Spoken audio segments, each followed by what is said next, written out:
In the waiting room of the clinic, Eleanor nervously adjusted her purse on her lap, discreetly observing the other patients.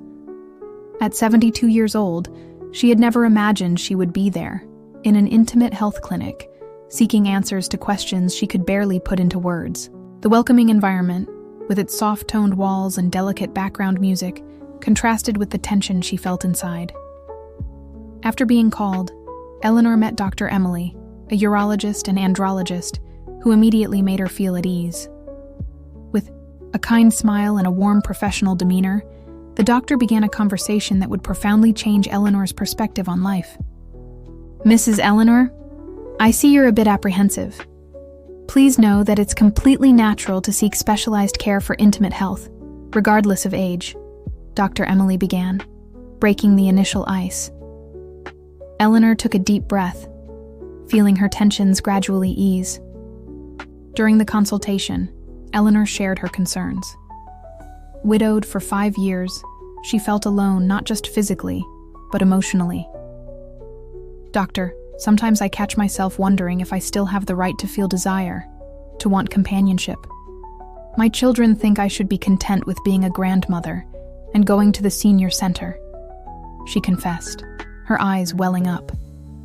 Dr. Emily listened attentively, making occasional notes. "Eleanor, I need you to understand something fundamental. The need for emotional and physical connection has no age limit. It's a natural and healthy part of being human," she explained, with conviction in her voice. Recent studies show that maintaining an active social and emotional life in old age is directly related to better quality of life, lower incidence of depression, and even cardiovascular benefits. As the doctor spoke, Eleanor felt a mix of relief and growing curiosity. It was as if every word from Dr. Emily opened a new window in her mind, allowing light to enter a room that had long been closed. "But doctor, what about the physical limitations? The changes in the body?" Eleanor asked, expressing concerns common among her friends in the neighborhood.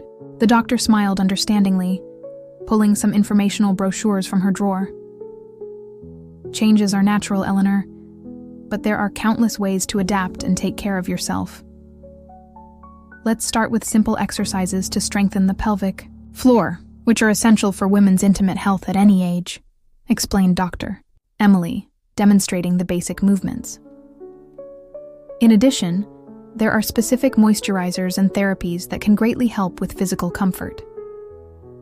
During the consultation, Eleanor learned about the importance of self-esteem and self-care. Dr. Emily emphasized how small daily habits could make a big difference, from a balanced diet rich in vitamins and minerals to light and regular exercise. Leaving the clinic, Eleanor held more than medical prescriptions. She carried with her a new perspective on her own life. On her way home, she passed by the neighborhood square, where she saw couples of different ages walking hand in hand. For the first time in years, she didn't feel that pang of sadness when she saw them. At home, sitting in her favorite armchair, Eleanor began planning changes. First, she would reorganize her routine to include morning walks. Then, she would buy new clothes, not to impress anyone, but to feel good about herself. And most importantly, she would start attending the neighborhood social events she had avoided for so long. That night, before going to sleep, Eleanor wrote in her diary, "Today, I learned that there is no age to start over. Dr. Emily showed me that taking care of intimate health isn't just about relationships. It's about self-love, self-esteem, and overall well-being." The first step had been taken. Eleanor knew there was a long road ahead, but for the first time in a long while, she felt truly alive and hopeful. Her journey of rediscovery was just beginning, and she could hardly wait to see where this new path would take her. A week after her revealing appointment, Eleanor decided to take a bold step. During breakfast at her home, she gathered her closest friends, Beatrice, 68, Teresa, 75, and Margaret, 70. The aroma of fresh coffee and orange cake filled the air, creating a warm atmosphere for the conversation that was about to happen. "Girls, I need to share something important with you," Eleanor began, pouring another cup of coffee for Teresa. Her friends exchanged glances, curious about the serious tone in her voice. "Last week, I went to see a specialist in intimate health." The initial silence was broken by Beatrice, who nearly choked on her coffee. "Eleanor!" "But why?" she asked, expressing the astonishment many feel when the topic is intimacy in later life. Eleanor took a deep breath and began to share her experience with Dr. Emily, explaining how the doctor had addressed issues that everyone there secretly carried with them. "Did you know that maintaining an active social and emotional life can significantly improve our health?" she asked, recalling the doctor's words. Margaret, always the most reserved in the group, surprised everyone by confessing, "Since I became a widow, I've felt a loneliness that goes beyond just the lack of companionship, but I've never felt comfortable talking about it." Dr. Emily had explained to Eleanor how emotional isolation could affect physical health. "The doctor told me that a lack of emotional connection can impact our immune system, raise blood pressure, and even contribute to heart problems," Eleanor shared. Teresa, who had remained silent until then, wiped away a discreet tear. "My daughter keeps saying I'm too old to think about these things, that I should be content with knitting and taking care of my grandchildren," she confessed. "Well, Dr. Emily explained the exact opposite to me," Eleanor replied enthusiastically. She emphasized that it's never too late to take care of our intimate health and seek meaningful connections. She taught me specific exercises to strengthen the pelvic floor and recommended products that can help us feel more comfortable. The friends spent the next few hours sharing doubts and experiences they had never dared to verbalize before. Eleanor showed the informational brochures she had received at the clinic, explaining the importance of intimate hydration and regular exercises. "But the most important thing," Eleanor continued, "is to understand that we are not alone in this journey." Dr. Emily made me realize that our feelings and desires are completely natural and healthy.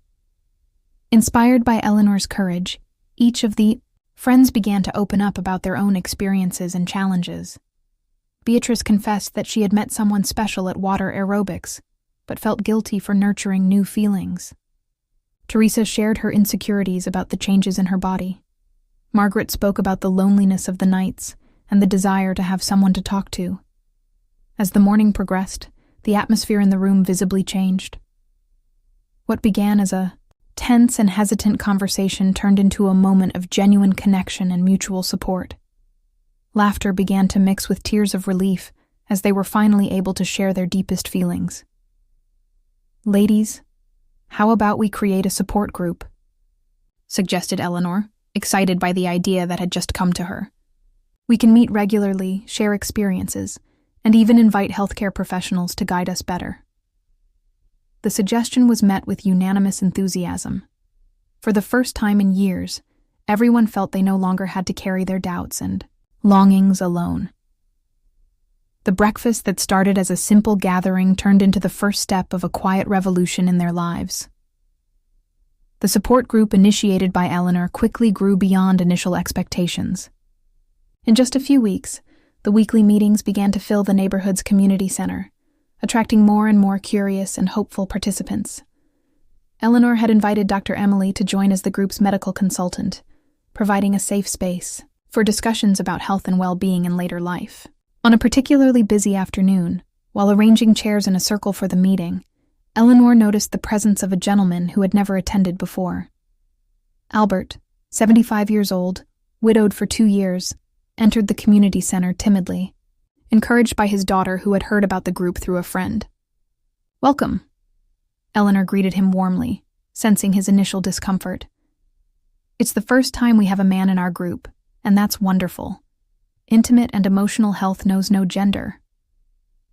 Dr. Emily, who was leading the meeting that day, took advantage of Albert's presence to address specific issues related to men's health in their senior years. With her expertise in urology and andrology, she explained how hormonal changes affect both men and women, and how open dialogue can help overcome barriers. Many men face challenges similar to those of women, but they often feel more isolated due to cultural issues, the doctor explained. Testosterone naturally decreases with age, affecting not only libido, but also energy, muscle mass, and mood. Albert, initially reserved, began to open up as he noticed the welcoming and professional atmosphere of the discussions. "After my wife passed away, I thought my life was over," he shared. "My children only talk about medications and doctor appointments, as if I were just a set of health problems." Dr. Emily took the opportunity to introduce important concepts about holistic health in later life. Well-being isn't just about tests and medications. It involves emotional connection, appropriate physical activity, and most importantly, maintaining an active social life, she emphasized. During the meeting, Eleanor noticed how Albert's presence brought a new dynamic to the group. Other participants began sharing stories about their husbands, fathers, and brothers who faced similar challenges. The discussion naturally evolved into topics like the importance of therapeutic touch, age-appropriate exercises, and the need to stay socially active.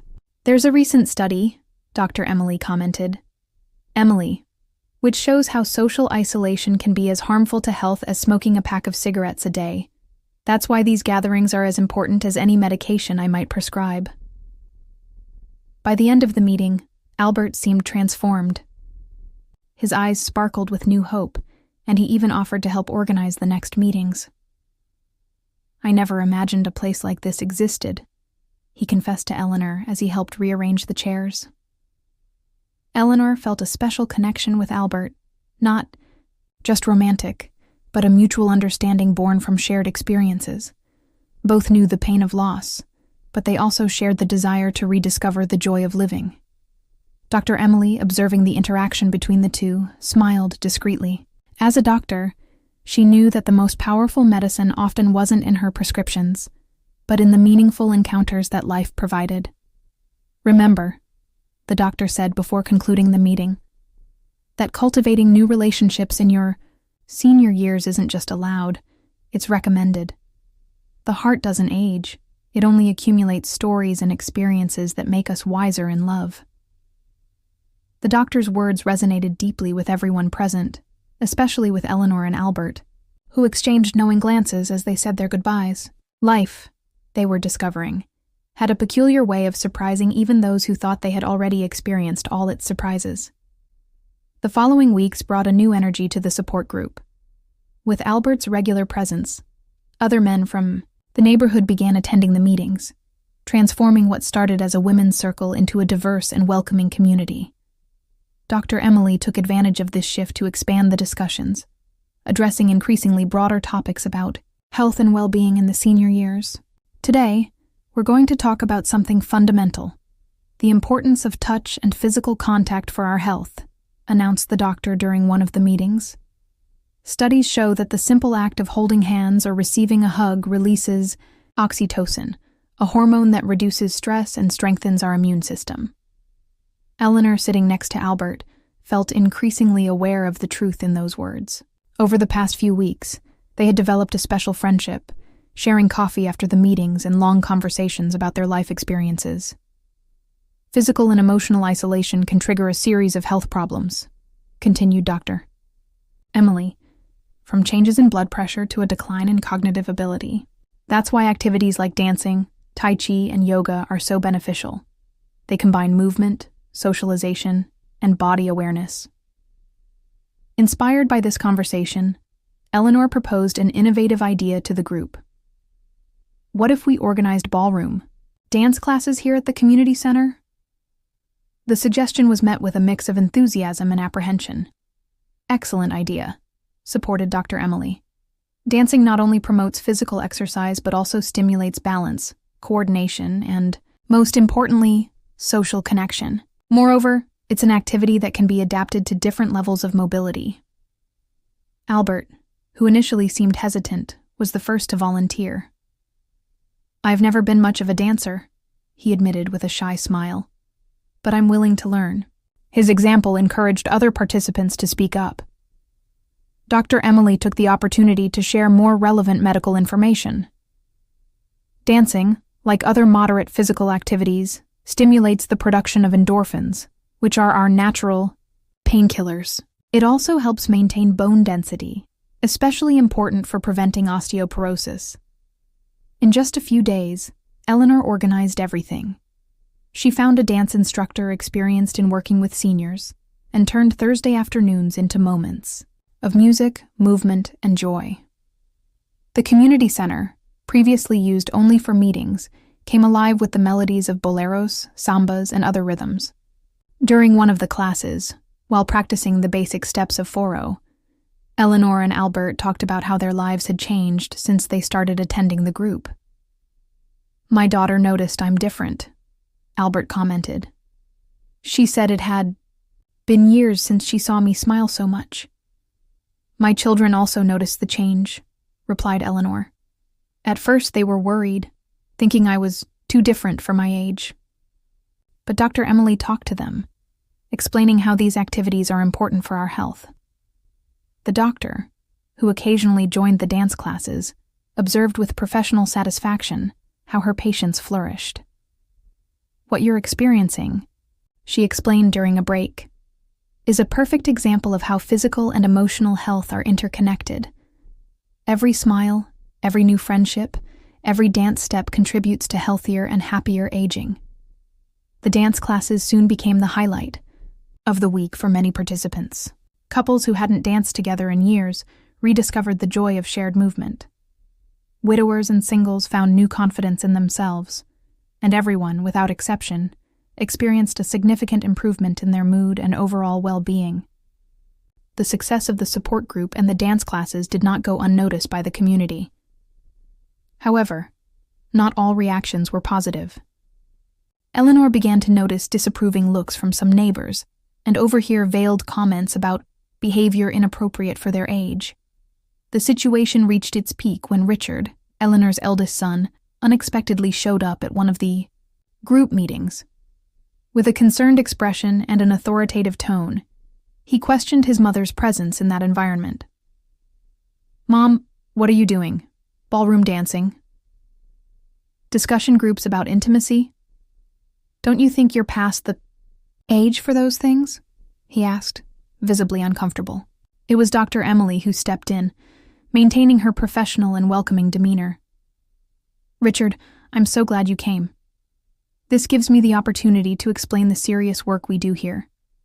As a specialist in elderly health, I can assure you that all activities are not only appropriate, but highly beneficial."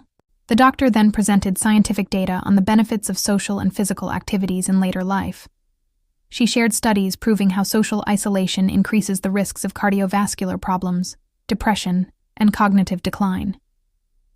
"Your concern for your mother is understandable," continued Dr. Emily.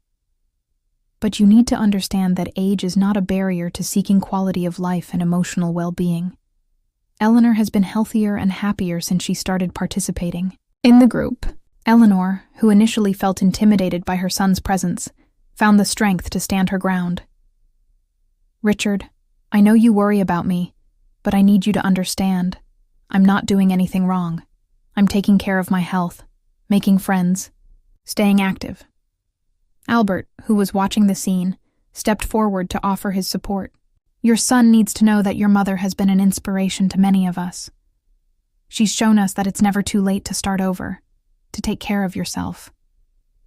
Dr. Emily took the opportunity to invite Richard to attend one of the group's meetings. "Come see our work.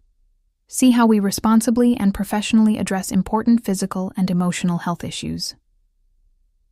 In the following weeks, Eleanor faced difficult conversations with her children and some more conservative friends. With Dr. Emily's support, she managed to explain the importance of self-care and maintaining an active social life in later years. "Active aging is not optional. It's necessary," the doctor explained during one of the meetings. "We need to debunk the idea that older adults should withdraw and give up their vitality." The group continued to grow, now with the additional support of some family members who, like Richard, initially resisted the idea. Eleanor saw her own transformation reflected in the eyes of the new participants who arrived, shy and uncertain, and soon blossomed in the welcoming environment. "Every person who comes here," Eleanor observed during a meeting, "reminds me of how I was a few months ago, full of doubts and fears. And look at us now. Dr. Emily added. What you've built here goes beyond a support group. It's a true network of mutual care, where each person contributes with their experience and receives understanding and warmth in return. The dance classes continued, now with even greater participation. Eleanor and Albert, who had grown closer, throughout this process, became an example of how friendship and companionship could flourish at any age. The arrival of spring brought with it an ambitious idea: to organize a health and wellness festival specifically aimed at seniors.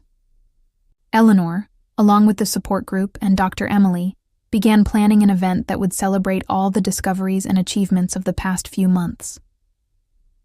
We're going to show the entire community that aging can be a phase of discovery and accomplishment, Eleanor proposed during one of the planning meetings.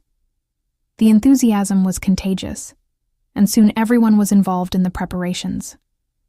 Dr. Emily took charge of coordinating the educational part of the festival. We'll have talks about intimate health, self-care workshops, and individual consultations. It's essential to demystify taboos and provide accurate, accessible information. The festival was organized at the community center, which was specially decorated for the occasion. Informational booths on various aspects of senior health were set up, each staffed by specialized professionals ready to answer questions. Knowledge is our best tool for a fulfilling life, Dr. Emily explained to the visitors. The more we understand our bodies and our needs, the better we can take care of our physical and emotional health. Albert coordinated the cultural program, which included dance performances by students from the ballroom classes. Eleanor, observing everything around her, could hardly believe the transformation that had taken place in her life and in the lives of so many others. During the festival, Richard, Eleanor's son, surprised everyone with an emotional speech. I admit I was wrong in my judgments. Seeing my mother today, so vibrant and happy, made me understand that age is not a limit to seeking happiness and fulfillment. Dr. Emily took the opportunity to emphasize, healthy aging goes far beyond the absence of disease. It's about staying active, cultivating meaningful relationships, and most importantly, never stopping believing in yourself. The highlight of the festival was a special dance performance, where Eleanor and Albert led a waltz that moved everyone.